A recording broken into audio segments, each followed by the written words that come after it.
Use the product rule for logarithms to find all x values such that log base 8 of 2x minus 6 plus log base 8 of x plus 1 equals 2. So before I can do much in terms of solving this logarithmic equation, I need to get these logarithms combined into a single logarithm.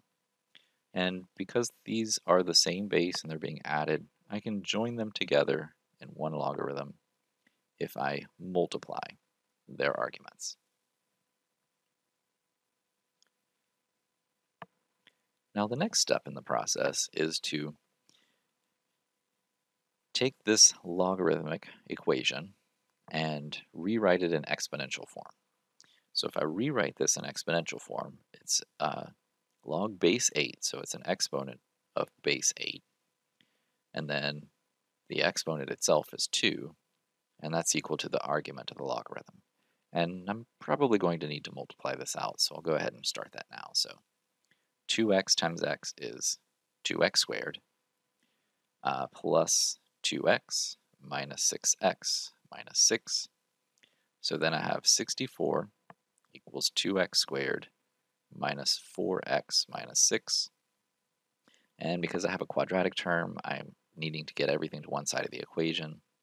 So 0 equals 2x squared minus 4x. And what I'm doing here is subtracting 64 from both sides. So that looks like I would have minus 70.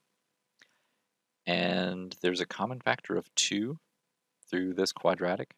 If I divide that away, it will make my factoring easier, so I'm going to definitely do that. And the next step here is factoring this quadratic.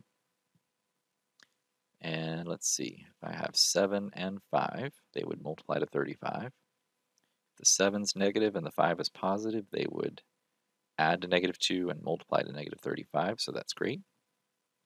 So that means my solutions here are potentially x equals 7 and x equals negative 5. Now the thing is, I have to double check and make sure neither of these lead to logarithm of a negative value, because then they would have to be thrown out. So 7, for instance, if I take 2 times 7, that's 14. 14 minus 6 is positive, that's great. And then 7 plus 1 is positive, that's fine as well. Negative 5 would be 2 times negative 5, which is negative 10. Negative 10 minus 6 is negative 16, which is a negative value. So that means this needs to be thrown out as an actual solution.